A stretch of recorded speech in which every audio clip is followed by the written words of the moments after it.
What is up, everybody, and welcome to the Chop Shop for the NBA on Wednesday, the night before Thanksgiving. We've got a busy slate going on here.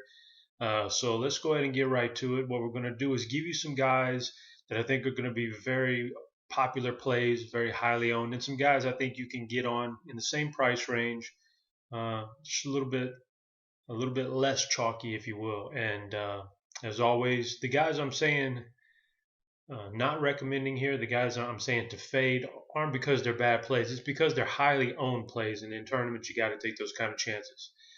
So today we're just not just going to do position by position, but rather we'll get in the same pricing tier and try to do it that way. So we'll start off in the upper tier, the very expensive guy, James Harden. He's a pretty good chunk of money less than Russell Westbrook tonight. So I think he's going to be the more popular play. So I would suspect James Harden's a very highly owned guy tonight, if not the highest owned guy on the board. So I love him. Think he's a great cash game play. But in a tournament, if you wanted to save that money and fade him and go somewhere else, a guy I may look at is Kevin Durant. You save a pretty good amount of money here, $2,000 in your salary cap. You get Kevin Durant, who's been mighty consistent this year. 64% of his games, he's gone for 50 or more DraftKings points. At his price range, that's a very nice mark of consistency and just a hair of that upside. So I think he has a chance here to have a good game tonight. It's a good matchup. So, he's had plenty of rest. I like him. I don't think he outscores James Harden, but that's not even remotely what I'm trying to argue. What I'm saying is that you save so much money, it strengthens your team in other places, and on the off chance that something happens to James Harden and he puts up a dud tonight for whatever reason, then you're in a great shape if you have Durant and he goes out and gets his typical 50 points. So let's move on to a middle tier, and I'm looking, in between that $6,500 and $7,500 range on DraftKings, and I think a very popular play tonight is going to be Gordon Hayward. So this is especially rings true if Derek Favors is out again and George Hill is still injured. Gordon Hayward will be pretty popular, and he's a solid play, but he also is prone to a bad game also. So I think he'll be chalk.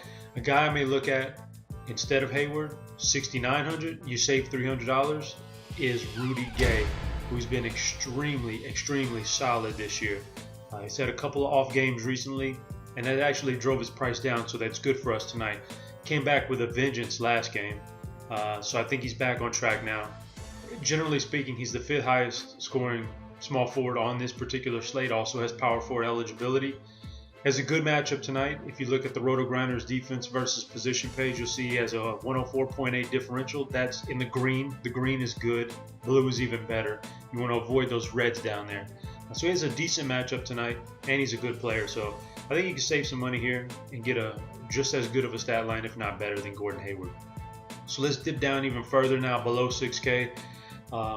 Chalk guy, I'm gonna Thaddeus Young on the chalk train here, especially if Paul George is out and some of the other injuries are still out there for the Pacers. Last game, Thaddeus Young was 25% owned in the big tournaments.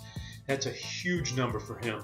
It's too big for him, even with the injuries to the other Pacers. So he's a good fade candidate tonight at $5,800. A guy I would look at is Trevor Booker in his place, who kind of goes under the radar. Probably going to be another night where he's less than 5% owned. But he's been really solid this year with his new team, averaging 27.5 DraftKings points per game on the year. I don't see why he doesn't maintain that, if not surpass that tonight. He's done that this entire year without any major injuries to the rest of his team. Every once in a while, Lopez will sit out, and Jeremy Lin's been hurt, but Booker's been really solid. So tonight he's taking on a Boston team that struggles to rebound. They brought in Al Horford. That did not solve their rebounding problems. They still have a hard time. They rank 24th in the NBA in rebounding. That's very low. That's very bad. And then his teammate Brook Lopez, the center, is not a good rebounder either.